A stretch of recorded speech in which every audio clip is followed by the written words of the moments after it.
white male, heavily armed, enough to start a small war, according to authorities, on the campus of a black college. Put it up, full mass. Brandon James Bentley, 27 years of age, heavily armed man who seemingly had enough guns and other weapons and ammunition to start a small war, was quietly arrested on the campus of the historically black university, HBCU, in North Carolina last week. Let me give you background to this. After being pulled over for driving suspiciously, Bentley was taken into custody on North Carolina A&T State University's campus in Greensboro early Thursday morning. That's according to local news. He was hit with multiple felony charges and accused of being violent and threatening law enforcement. Let me say this. Let me tell you how I got wind of this story. Literally, two people texted me about this yesterday. One, a college student on the campus who used to be my college student, and a state rep who has a child on that campus. Both of them texted me yesterday. I had no idea this happened because, as the narrative goes, this was a very quiet arrest. Police say they discovered 2 handguns, 2 shotguns, 1 rifle, a crossbow, machete, stun gun, hatchets, knives, choking devices, pepper spray, a blow dart gun, brass knuckles, and other weaponry in his vehicle. They also said he had more than 1,000 rounds of various ammunition. Greensboro Police Department's hazardous devices team also responded due to a potential threat of an explosive device, which turned out to be fireworks.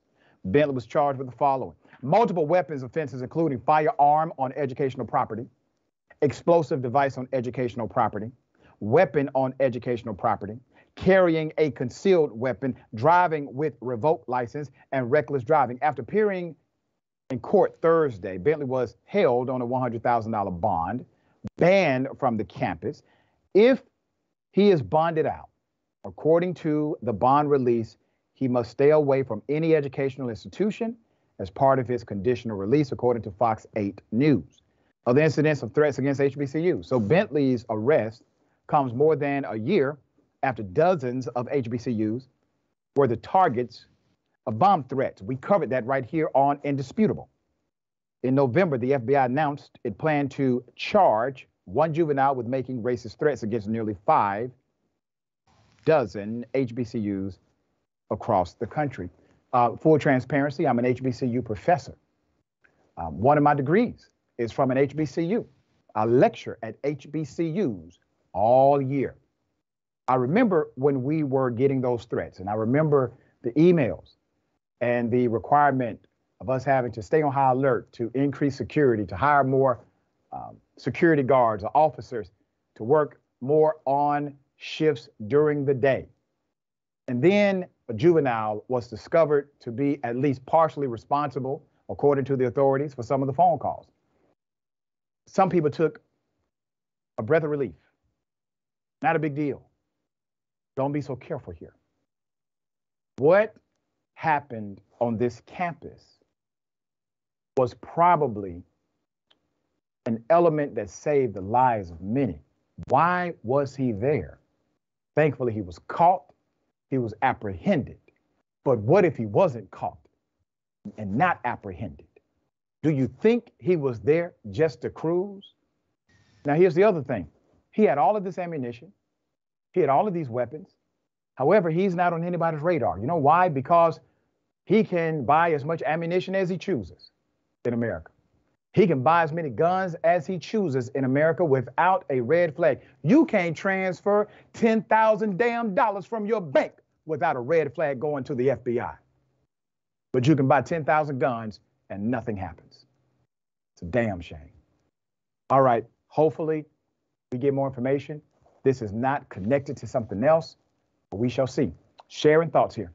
Yeah, there's a lot we don't know. You're right, Dr. Ritchie. And I just want law enforcement to treat this with the same urgency, if you will, that they do in other places. I want to make sure that whatever was going on this HBCU campus is fully investigate it. That's right. That's right. We shall see. Obviously, story developing. A cop decides to slap the whistle from a coach, has now been arrested.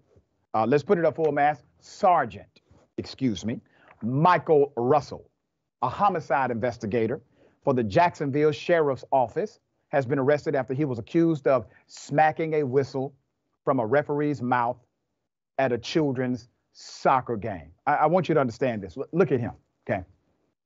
He walks up to an adult, slaps the whistle out of the referee's mouth in front of everybody, okay?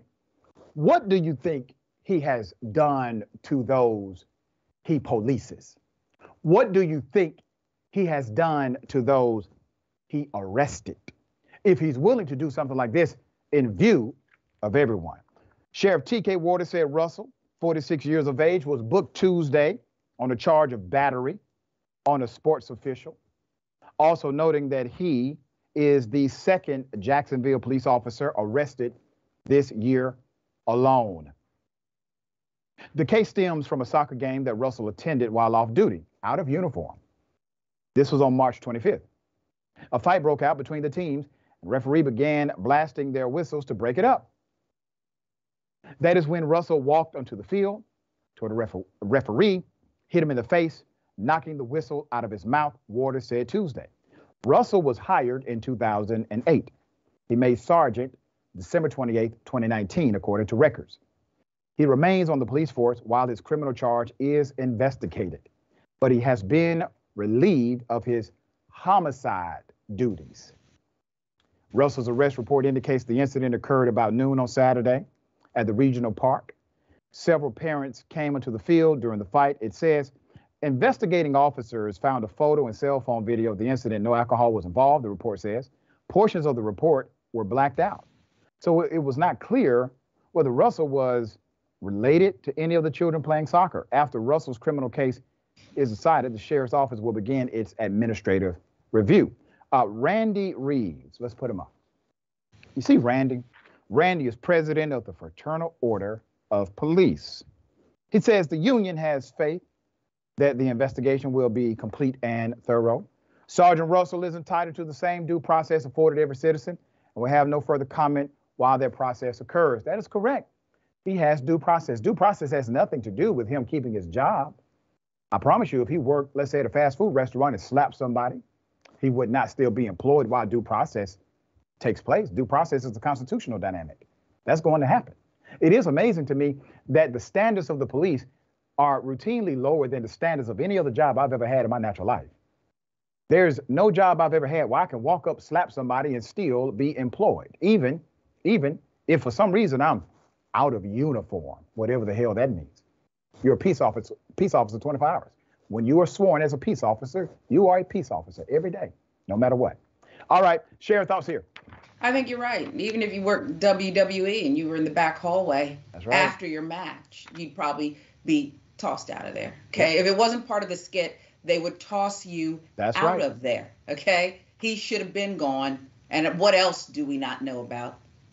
Right. And that's the part, because obviously if this man can't control himself in front of children and parents and cameras, he definitely has lost control when none of that is available.